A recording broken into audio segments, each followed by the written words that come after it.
Quisiera comenzar viendo un poquito atrás, desde que comenzó el gobierno del presidente Santos hace ya 3 años largos, este tema del costo de energía ha estado en el ojo del huracán. Tal vez una de las razones por la cual llegó este asunto al ojo del huracán fue más por cuenta de un fenómeno lateral que fue la revaluación. La revaluación puso a pensar al país en serio en materia de costos. Y por otro lado, digamos, otro viento fuerte fue el proceso mismo de integración económica de Colombia. A medida que Colombia se va integrando a los mercados internacionales con los acuerdos comerciales, pues es mucho más evidente que nuestras empresas ya no compiten entre sí dentro del mercado nacional, sino que compiten a escala mundial, a escala global. Y competir a escala global significa que nosotros tenemos que comenzar a compararnos a escala global con el resto de las economías para saber si nuestros costos están por encima o por debajo, y ahí comenzar a trabajar en lo que llamamos la agenda de competitividad. Y eso es un poco la reflexión inicial. En este caso en particular, y antes de entrar en detalle de lo del estudio, y en el caso particular de los costos de la industria, uno de los temas que el gobierno quiso desde el comienzo fue inscribir al país en la OECD. Parte de la lógica de la negociación de la integración económica, de la inserción internacional de Colombia, pasa también porque Colombia entre a la OECD. ¿Por qué es tan importante entrar a la OECD y qué relación tiene eso con ustedes? Pues muchísima, porque al final del día nosotros lo que vamos a hacer es comenzar a compararnos con quienes estamos compitiendo con las economías más desarrolladas del mundo, para que Colombia siga manteniendo un talante reformador y un ajuste de sus costos y una nivelación por arriba, no por debajo. Ayer estaba mirando ya la hoja de ruta que nos entregó el Consejo Directivo de la OECD. Por ejemplo, una de las recomendaciones es una participación mucho más activa de Colombia en el Comité de Industria de la OECD. ¿Qué significa eso? No tenemos que sentarnos a mirar el comportamiento de la industria en las economías más industrializadas para ver cómo está Colombia respecto de ellas y qué tenemos que hacer para estar por encima del promedio de los países de la OECD. Y eso va a implicar que decisiones como por ejemplo el costo de energía eléctrica o el costo de logística o de recursos humanos o de tratamiento de aguas residuales o de logística alrededor de los parques industriales y en fin, todo lo que se está permanentemente evaluando en la OECD se vuelve para nosotros una especie de comparación y de incentivo permanente para alcanzar esa media. Cuando arranquen los indicadores comparativos de la OECD en pleno, de aquí al tiempo que Colombia sea miembro pleno de la OECD, muy probablemente vamos a salir de últimos en muchos de los comparativos. Y lo que no le puede pasar al país es que como dicen en mi tierra, se le baje la pajarilla a los empresarios colombianos, porque vamos a salir de últimos en educación, de últimos en calidad de la educación, de últimos en calidad de la salud, de últimos en esa comparación de los 30. ¿De qué nos sirve ser terceros o cuartos o quintos en América Latina en tal o cual cosa si en realidad lo que estamos compitiendo es a escala global? Por eso la necesidad de entrar a la OECD. La OECD va a ser una especie, si se quiere, de baño frío que nos va a ayudar también a identificar más rápidamente nuestras debilidades. La OECD no nos obliga a nada, porque tampoco, digamos, nos están poniendo una camisa de fuerza de que tenemos que hacer la cosa de una manera o de otra. Simplemente lo que nos va a decir es, comparado unos supuestos de hecho en industria o en educación o en salud o en infraestructura o en comercio, su posición en un grupo de 30, 32 países, que son las economías desarrolladas a nivel mundial, su país está en el puesto 30 o en el puesto 28 o en el puesto 5. Y nos van a ayudar a entender por qué razón estamos tan abajo en algunos casos o por qué razón estamos más adelante que el promedio de la OECD en otros casos. Y eso nos va a ayudar también a tomar decisiones. Nos estamos preparando para eso, desde hace 3 años preparando el país para la entrada a la OECD. Pero no necesitábamos entrar a la OECD para saber que teníamos un problema en energía eléctrica. No necesitábamos, digamos, ponernos de acuerdo en eso. Eso ya lo sabíamos, inclusive ustedes mismos como industria lo han venido reclamando desde hace mucho tiempo.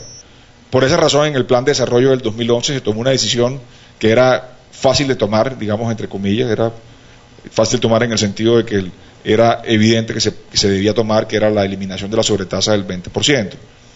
Ese impuesto, que se eliminó en el 2011, no necesitábamos un diagnóstico para decir que era excesivo. Simplemente se tomó la decisión y se asumió fiscalmente el costo de esa decisión. Algunos dicen que ha costado 600.000, otros que cuesta 800.000, otros que cuesta 1 billón de pesos, pero en todo caso costó una plata que se asumió por el presupuesto nacional y se eliminó ese sobrecosto. Sin embargo, todo el mundo ha afirmado que eso no ha sido suficiente, que la energía sigue estando en promedios mucho más altos que países vecinos. En medio de esa discusión, aquí mismo en Medellín, en agosto, septiembre del año pasado, cuando vinimos a la sesión del programa de transformación productiva, dijimos, bueno, vamos a hacer un acuerdo de la cadena de energía eléctrica, es decir, desde quien genera la energía hasta quien es el electrointensivo, quien la consume, un acuerdo para sentarnos a valorar qué está pasando con la formación de precios. Y mira, no caer en la tentación de ir a hacer una rebaja de las tarifas de precios a sombrerazos. Fue un poco el mensaje que como ministro dimos en ese momento y dimos la semana pasada. A nosotros no nos interesa que el sistema eléctrico colombiano se resuelva por la vía de un brochazo y un ministro cualquiera o una autoridad X tire una línea y diga el precio debe ser X y más abajo o más adelante en el tiempo que paguen los que vienen. Eso nos perjudicaría tremendamente también como país y pondría también a la industria en riesgo, como se puso a comienzos de los 90 durante el apagón. De manera que no necesitamos tener tampoco esas medidas extremas, pero sí necesitamos con rigor tomar decisiones. Eso fue lo que pensamos hace un año. Entonces, por esa razón se promovió este acercamiento dentro de la cadena y debo decir que lo que realmente aparece como una buena noticia es que nos hayamos sentado a la mesa el gobierno nacional, no solamente la autoridad que regula la materia en energía como es el Ministerio de Minas, sino quienes somos usuarios, que es el caso del Ministerio de Comercio y Turismo como usuario de esa energía, y además la Presidencia de la República como articulador de todos los ministerios, pero sobre todo el sector privado, que es lo más importante, quienes generan la energía, quienes la transmiten, la distribuyen, la comercializan, y adicionalmente quienes la consumen. Entonces por eso vimos la presencia tanto de la ANDI como de Acolgen, como de Acodis, de ANDEC y del resto de los gremios de la energía en Colombia, porque eso no lo hemos hecho, y eso es lo que me han informado, nunca antes hemos tenido esa sentada a la mesa, cara a cara, para destapar todas las cartas, y cada quien pusiera su interés sobre la mesa. Porque estas soluciones en muchos casos parecían soluciones de Pareto, yo gano mientras otro pierde, y teníamos que buscar la manera de que esto sea una solución que no sea necesariamente de Pareto, sino donde todos podamos avanzar y todas las empresas sean sostenibles, tanto las que generan la energía y la distribuyen como quienes la consumen. Digamos, ese fue como todo el entorno inicial para la discusión para llegar al estudio. Es relevante y no es menor que el estudio lo estamos pagando con dos bolsillos, el bolsillo del gobierno y el bolsillo del sector privado. Y eso a mí me parece que es valioso no por el monto de dinero, sino porque es el compromiso de todos reflejado de decir, sí, realmente una voluntad de todos poner en la solución de este problema. Yo creo que eso no puede pasar tampoco desapercibido. Eso nunca tampoco lo hemos tenido antes. Entonces, las 30 recomendaciones del estudio han sido sopesadas, revisadas, pero además tuvieron un comité técnico al lado, muy bueno, al lado de la Fundación Exim, que fue la encargada, la consultora escogida para hacer el estudio. Un comité técnico donde participaban delegados de todos los gremios y también del gobierno, supervisando y acompañando la evolución del diagnóstico de las recomendaciones para llegar, casi que diría por consenso, a ese listado de 30 recomendaciones. Por supuesto, algunas serán más fáciles de aplicar que otras. Unas van a tener mayor esfuerzo que otras. Unas van a tener incidencia fiscal y otras de pronto no. Pero en todo caso, esas 30 recomendaciones se vuelven para nosotros ya un mecanismo y un método claro de cómo lograr lo que estamos buscando, es tarifas de energía más competitivas para la industria y para los hogares colombianos en un contexto de economía internacional, de economía globalizada, donde nuestras empresas compiten dentro de Colombia y fuera de Colombia todo el tiempo. Y cualquier negocio, por pequeño y modesto que sea hoy, es un negocio internacional. Como se lo dijimos a reuniones recientes con pequeña y mediana empresa, hasta un taller de metalmecánica, pequeño en un barrio, ya se volvió hoy un negocio internacional por cuenta de esta integración y por cuenta de la globalización. Para que lo que tenemos que hacer ahora esta tarde es que nuestros costos también entren en ese análisis de buscar cada vez mayor eficiencia y ser cada vez más comparables. Nos decían, por ejemplo, los costos de energía en Brasil son mucho más baratos que en Colombia, los de Perú son mucho más baratos, o tal vez el costo de energía en Corea, no, que es que Chile tiene mejor tarifa, y se sacaban distintas comparaciones de lado y lado.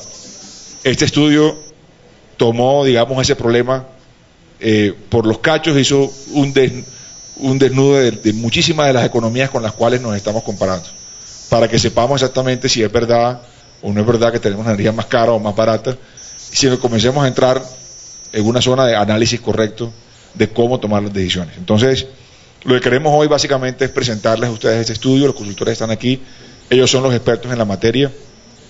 Para nosotros esta ha sido una curva de aprendizaje importante. En el caso del Ministerio de Comercio y del programa de Transformación Productiva, lo que hemos tratado de hacer simplemente es aportar un método y un acompañamiento para que se produjera este entregable, y lo que queremos ahora es que el sector privado vea las recomendaciones, las apropie y nos ayude en el seguimiento para el cumplimiento de las mismas. Así que efectivamente en el curso de los próximos meses y años se vayan implementando en función de la dificultad de la implementación de ellas, se vayan aplicando estas recomendaciones. Ha dicho el ministro de Minas, yo eso se lo dejaría también al consultor para que lo responda en algún momento, que si se aplicaran todas lograríamos una rebaja de hasta un 20% adicional. Ha sido como una cifra, simple, un número entero fácil de recordar si aplicáramos todas las recomendaciones. Todos sabemos que las recomendaciones tienen distinta complejidad, que van a tardar unos más tiempo que otras, pero ojalá pudiéramos mantener y perseverar en este esfuerzo ahora para tomar nuevas decisiones.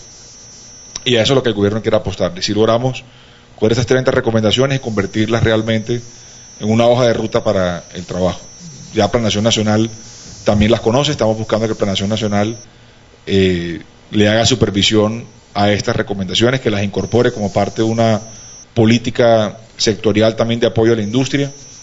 La razón por la cual llegamos aquí es justamente buscando aliviarle la carga a la industria colombiana, grande, pequeña o mediana, no importa, pero aliviarle de alguna manera su estructura de costos.